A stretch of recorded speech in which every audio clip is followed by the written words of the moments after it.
그리스도인이 하나님의 의가 되는 그 원리를 설명해주는 핵심 성경 구절에 대해서 같이 보도록 하겠습니다. 성경에서 말하는 새로운 사람은 거듭난 존재입니다. 야고보서 1장 18절은 말합니다.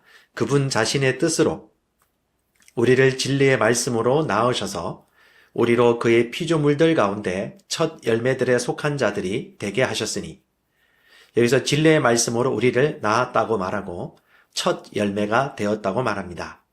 이것은 새로운 피조물, 새롭게 태어난 새 사람을 얘기하는 것으로, 이것을 정리해보면 바로 우리는 말씀에서 태어난 존재라는 것, 그리고 새로운 사람, 새로운 피조물이라는 것입니다. 옛사람은, 옛 존재는 죄의 본성을 가지고 있었다면, 새로운 피조물 새 사람은 거듭난 새로운 영, 바로 새로운 본성을 가지고 태어난 새 사람이란 의미입니다. 그래서 야고보서 1장 18절이 말하는 진리의 말씀으로 나았다는 것은 구약 시대의 말씀이 아니라 신약 시대의 말씀이고, 구약 시대는 율법을 지키며 그 율법을 지키면서 의롭게 되었지만, 신약 시대에는 아예 처음부터 의롭게 태어난 존재라는 것을 얘기해 주는 것입니다. 그러므로 의를 이해하기 위해서는 본성에 대한 이해가 우선합니다. 새 사람은 거듭난 존재인데, 로마서 6장 14절에서는 그리스도인들은 율법 아래 있지 않고 은혜 아래 있으므로 죄가 너희를 지배하지 못하리라고 말합니다. 여기서 말하는 율법과 은혜는 무엇일까요? 구약 성도들에게 율법은 적용이 됩니다. 신약 성도들에게는 율법 시대가 아니라 은혜의 시대, 예수 그리스도 이후의 은혜의 시대이기 때문에 은혜의 법을 적용을 받습니다. 그래서 신약 시대 성도들은 말씀과 성령으로 새롭게 거듭난 사람을 말합니다. 예수 그리스도의 죽으심과 부활을 믿으면 그 즉시 말씀과 성령으로 태어납니다. 요한복음 3장 5절 6절에는 이 실제를 사람이 물과 성령으로 나지 아니하면 하나님 나라에 들어갈 수 없느니라. 육으로 난 것은 육이요 영으로 난 것은 영이니, 즉 육체로 태어난 육체가 아니요 영으로 새롭게 태어난 새 사람, 말씀과 성령으로 거듭난 새 사람, 새로운 피조물을 말하는 것입니다. 이것은 하나님의 은혜로 되어진 것입니다.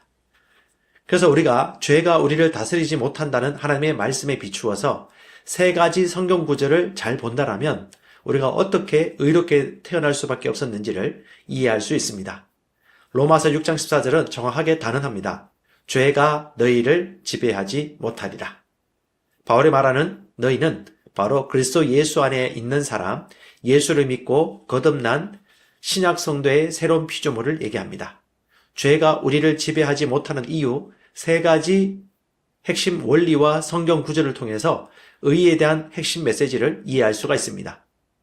우리가 죄에 대해 죽었다라는 본성에 대한 문제를 이해하면 죄가 우리를 결코 다스릴 수 없다는 진리를 결국 깨닫습니다. 첫 번째, 우리는 죄에 대해 죽었기 때문에 죄가 우리를 다스리지 못합니다. 해당 말씀을 보겠습니다. 로마서 6장 1절은 그런즉 우리가 무슨 말 하리요? 은혜를 더하게 하려고 죄에 거하겠느냐? 그럴 수 없느니라. 죄에 대하여 죽은 우리가 어찌 그 가운데 더 살리요? 새 사람은 죄에 대하여 이미 죽은 사람입니다. 이 사람은 어떤 사람일까요? 바로 옛 피조물, 옛 사람을 얘기합니다. 거듭나기 전에 죄인을 얘기하는 것이죠. 예수 그리스도 믿고 난 이후에는 죄에 대해 죽은 자로서 새롭게 태어난 새 사람을 얘기하는 겁니다. 로마서 6장 6절은 이를 가리켜 옛사람이라고 하죠. 우리가 알거니와 우리의 옛사람이 예수와 함께 십자가에 못 박힌 것은 죄의 몸이 죽어 다시는 우리가 죄에게 종노릇하지 아니하려 함이니, 옛사람은 예수와 함께 십자가에 못 박혔고 새 사람은 이제 더 이상 몸이 죄의 종노릇하지 아니하고 새 사람의 본성을 따라 몸도 새롭게 순종할 수 있다는 것을 얘기합니다. 이는 죽은 자가 죄에서 벗어나 의롭다 하심을 얻었습니다. 새로운 피조물은 이미 예전에 죽었고 새롭게 태어난 사람이기 때문에 새롭게 의롭게 되었다고 말하는 것입니다. 여기서 옛사람이 죽었다는 것은 죄의 지배를 받는 옛사람이 죽었다는 것이고, 의롭다 하심을 얻었다는 것은 의의 본성으로 새롭게 태어났다는 것입니다. 죄에 죽은 새 사람, 신약 성도들이 어찌 다시 옛사람의 본성으로 살 수 있겠습니까? 이것이 바로 로마서 6장에서 설파하고 있는 베드로의 주장입니다.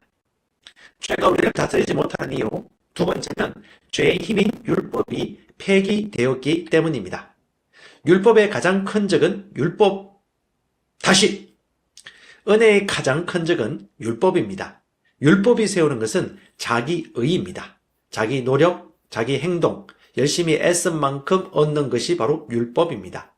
은혜를 걸림돌은 율법입니다. 죄의 능력은 율법이라고 말하고 있습니다. 고린도전서 15장 55절 56절은 다음과 같이 얘기하죠. 사망아 너의 승리가 어디 있느냐? 사망아 내가 쏘는 것이 어디 있느냐? 사망이 쏘는 것은 죄의 권능은 율법이라.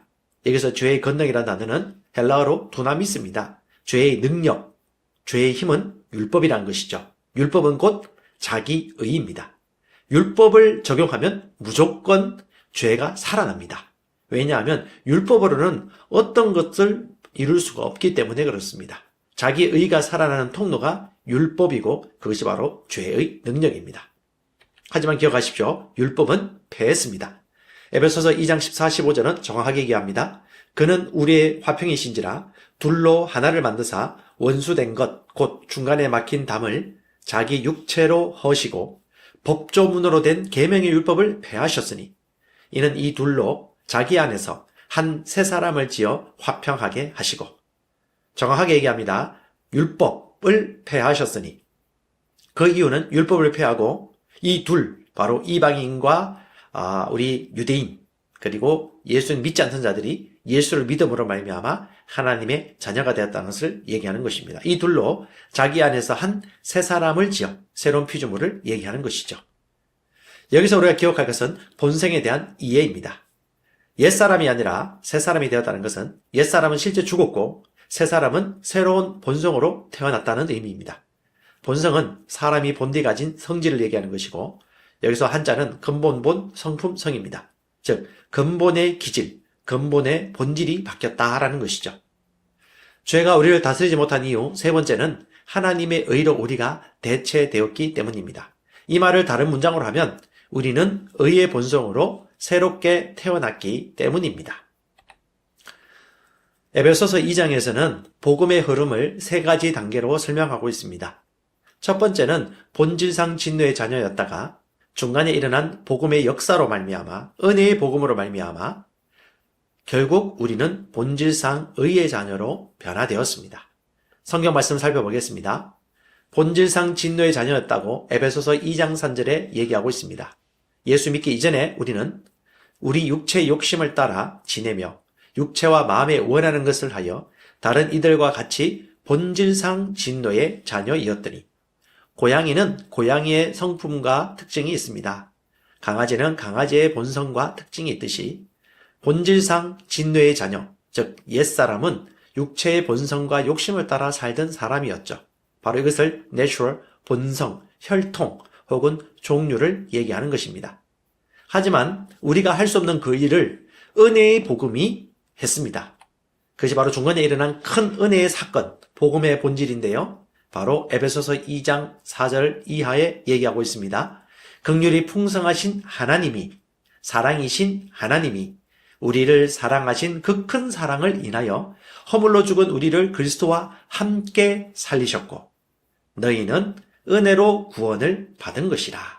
또 함께 일으키사 그리스도 예수 안에서 함께 하늘에 앉히시니. 아멘. 우리는 그리스도와 함께 죽었다가 그리스도와 함께 살아났습니다. 그리고 그리스도와 함께 하늘에 앉혀져 있습니다. 이 모든 것은 사랑이신 하나님이 은혜의 선물로 거저 주신 선물입니다. 그래서 이것은 은혜가 아니고 율법이 아니고 은혜이고 선물인 것입니다. 그 결과 어떤 일이 벌어질까요? 3단계 본질상 의의 자녀로 변모되는 것이죠. 에베소서 2장 15, 19절입니다.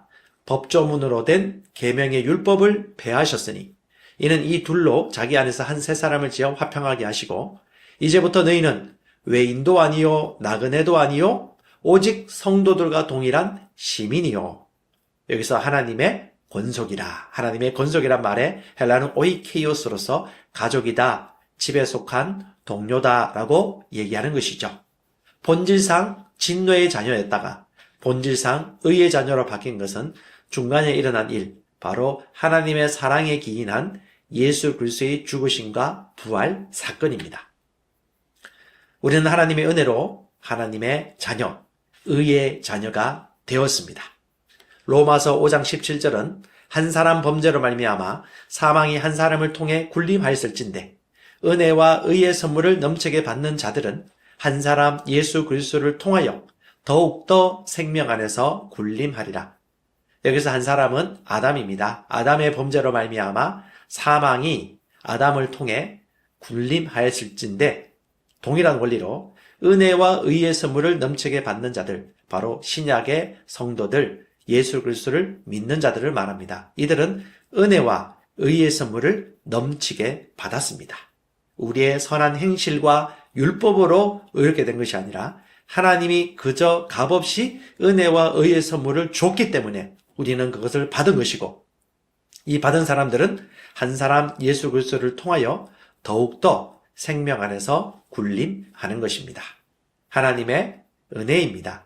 주님께 감사와 찬양을 올려드립니다. 정리하겠습니다. 나는 믿음으로 의롭다 하심을 받았습니다. 나는 죄로부터 자유합니다. 하나님은 나의 죄의 본성을 그분의 의로 바꾸셨습니다. 이제 나는 죄에 대해 죽었습니다. 이제 나는 하나님에 대해 살아 있습니다. 나는 깨끗합니다. 나는 거룩합니다. 나는 하나님의 의입니다. 이 모든 말씀의 원리가 실제가 되었기에 저와 여러분은 죄인이 아니라 의인이고 진노의 자녀가 아니라 사랑의 자녀, 하나님의 가족이 된 것입니다. 나는 나 자신을 죽은 자들로부터 살아난 자처럼 하나님께 드립니다. 나의 지체를 의의 병기로 하나님께 드립니다. 죄가 나를 주관할 수 없습니다. 이는 내가 율법 아래 있지 아니하고 은혜 아래 있기 때문입니다. 아멘. 저와 여러분은 은혜 아래에 있습니다. 주님을 찬양합니다.